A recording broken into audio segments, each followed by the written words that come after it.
মহিলারা নামাজে সালাম ফিরাবার পর একটি দোয়া 7 বার পড়লে আল্লাহ পাক সংসারের সমস্ত অভাব অনটন দূর করে দিবে এবং স্বামীর কাছে আর বারবার চাওয়া লাগবে না। আল্লাহ পাক এত বেশি রিজিক দান করবে যে আপনার স্বামী আপনার সমস্ত জরুরত পূরণ করতে সে সক্ষম হয়ে যাবে ইনশাআল্লাহ। স্বামীকে আমাদের স্ত্রীরা অনেক সময় বিরক্ত করে যে এইটা এনে দাও না, ওইটা এনে দাও না। স্বামীর সামর্থ্য নাই, তাও স্বামীর কাছে বারবার চিল্লাচিল্লি করে। তা আমি বলি যে এত সময় নষ্ট না করে মহিলারা যদি 5 ওয়াক্ত নামাজের সালাম ফিরানোর পরে 7 বার যদি দোয়াটা পড়তে পারে, ইনশাআল্লাহ গোটা পরিবারের সমস্ত অভাব অনটন দূর করে দিয়ে আল্লাহ পাক রিজিকের মধ্যে ভরপুর করে দিবে ইনশাআল্লাহ। আমাদের মহিলারা একটুখানি নামাজ প্রিয়, কোরআন তেলাওয়াত করতে ভালোবাসে, এরা নামাজ পড়তে ভালোবাসে, এরা রোজা রাখতে ভালোবাসে। এই জন্য মহিলাদেরকে আমলটি দিচ্ছি, অবশ্যই আমাদের মা বোনেরাই আমলটা করবেন। কারণ আমাদের মা বোনেরাই যদি ভালো হয় তাহলে সংসারটা সুখের হয়, আর যদি বউটা খারাপ হয় তাহলে গোটা সংসারের মধ্যে অশান্তি লেগে থাকে। এই জন্য প্রথম নাম্বার হচ্ছে অবশ্যই পবিত্রতা অর্জন থাকতে হবে। পবিত্রতা অর্জন করা ছাড়াই আমলটা আপনারা করতে পারবেন না। পবিত্রতা অর্জন করে তারপরে যখন আপনি নামাজ পড়বেন, নামাজ পড়ার পরে ওই সময় আপনাকে পবিত্র থাকতে হবে। যখন আপনি এই দোয়াটা পড়বেন, সেই দোয়াটা হচ্ছে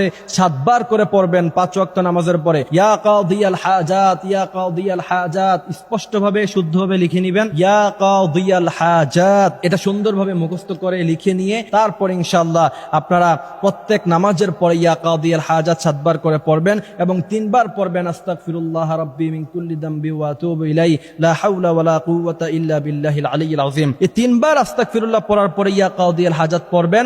এরপরে দুরূদ ইব্রাহিম পড়বেন, দুরূদ শরীফ পড়বেন সাল্লাল্লাহু আলাইহি ওয়াসাল্লাম। নবী করিম সাল্লাল্লাহু আলাইহি ওয়াসাল্লাম বলেন, মান সাল্লা আলাইয়া ওয়াহিদাতান সাল্লাল্লাহু আলাইহি আশারা। যেই ব্যক্তি একবার আমার উপরে দুরূদ পড়ে, আমি আল্লাহ পাক তার উপরে 10 বার রহমত নাজিল করি। সুবহানাল্লাহি ওয়া বিহামদিহি সুবহানাল্লাহিল আযীম।